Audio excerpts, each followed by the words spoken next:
यूं तो देश की राजनीति में कई ऐसे पलटूराम हुए हैं जिनको दुनिया भली भांति जानती है, लेकिन आज हम देश की नहीं राजस्थान प्रदेश की बात करेंगे, जहां कुछ वक्त पहले कांग्रेस की सरकार थी। उसमें कहा तो यह जाता था कि सब एक है, लेकिन उस वक्त की राजनीतिक हालातों में गहलोत पायलट की कहानी को कौन नहीं जानता। विधायक मंत्री तक भी गुट में बटे हुए थे। कुछ नेता तो पायलट के गुट में थे और मौका देकर गहलोत के पाले में आ गए और फिर से अब गहलोत सरकार नहीं तो अपने पुराने नेता के पास चले गए। ये रिपोर्ट देखिए।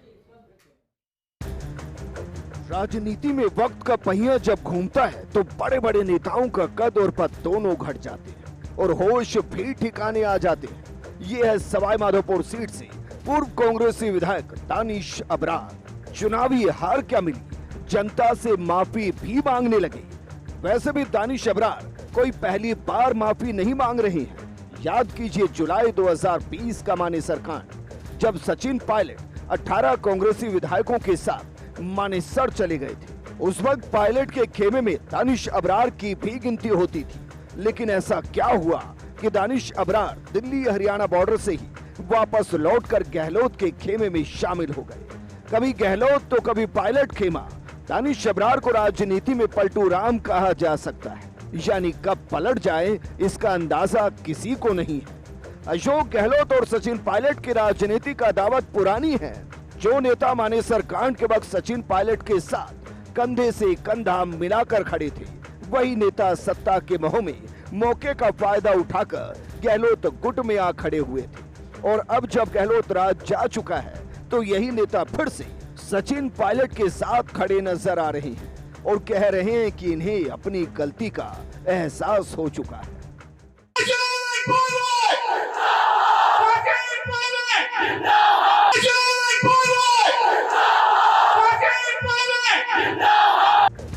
ये वही दानिश अबरार हैं जो मानेसर प्रकांड के वक्त सचिन पायलट के साथ थी, लेकिन उस वक्त अपना फायदा देख पाला बदल लिया था और गहलोत के साथ आ गए थे।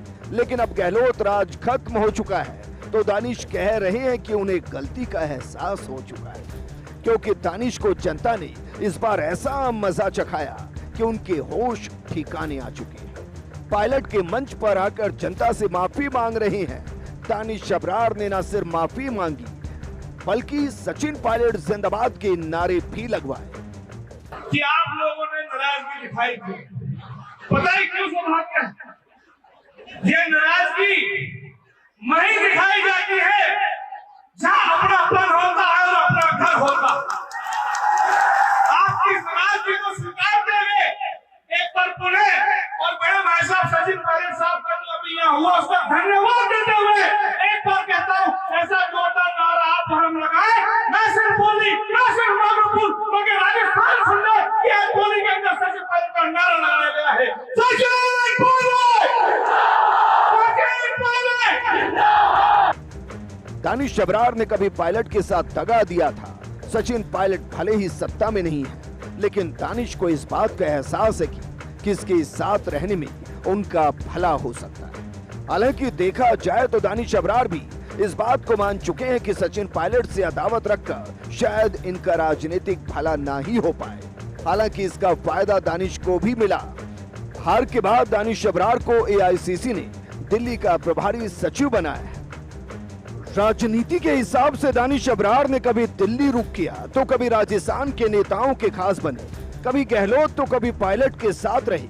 सियासत में जहां मुफीद लगा उधर का ही दानिश अबरार ने रुख किया, कभी गहलोत के साथ तो कभी पायलट के साथ। ऐसे में सबसे बड़ा सवाल यही है कि क्या दानिश अबरार पर अब सचिन पायलट विश्वास कर पाएंगे। हाल ही में राजस्थान से 3 चेहरों को मल्लिकार्जुन खड़गे की टीम में जगह मिली। अक्टूबर 2022 में खड़गे ने कांग्रेस की कमान संभाली थी, लेकिन अभी तक पूरी टीम तैयार नहीं हुई।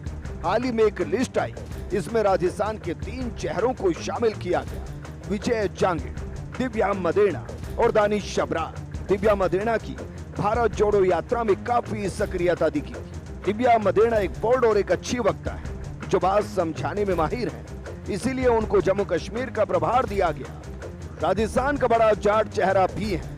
जम्मू कश्मीर विधानसभा चुनाव के लिए दिव्या मदेना को बड़ा दायित्व मिला है कि वो महिलाओं के बीच अपनी बात पहुंचा सके। दानिश अबरार को दिल्ली कांग्रेस का सचिव बनाया गया। 2025 जनवरी में दिल्ली में विधानसभा के चुनाव है। दिल्ली में अल्पसंख्यक वोट बहुतायत में है।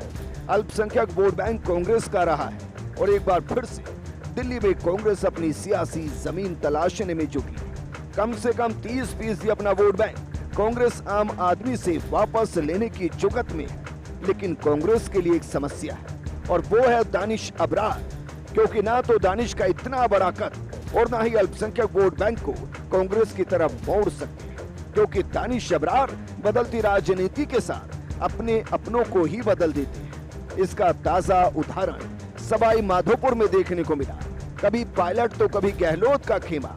ऐसे में सवाल यही है कि दानिश अबरार के सचिव बनाने से कांग्रेस को क्या फायदा मिलेगा।